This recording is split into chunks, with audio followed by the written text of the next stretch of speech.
Okay, so you kind of spoke about the automatic transfer switch.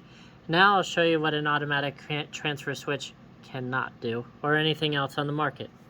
So here's your subarrays, right? Hold on, let me get my mouse going. Okay, your subarrays. So array 1 through 3 going to subpanel 1, array 1 through 3 going to subpanel 2. Subpanel 2 is using its default of array 2. Subpanel 1 is using its default of array 1, which is good because they're both at 48. Now, and their minimums are 45. So if I take my if I just say drop to 47, everything's still the same. Now, if my second bank of batteries, which array or subpanel 2 is using, because it's using array 2, drops below that, it then will automatically switch to array 1 on subpanel 2. Subpanel 1 is still the same.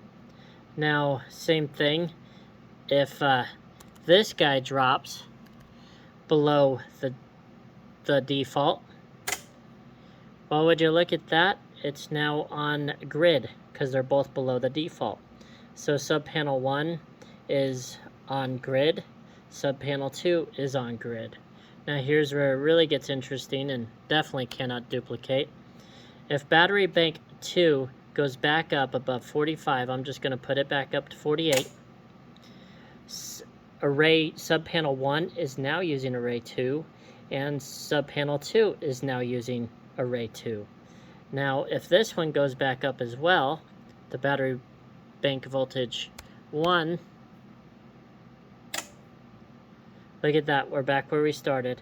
This subpanel 1 defaults back to array 1, subpanel 2 defaults back to array 2. Mind blown.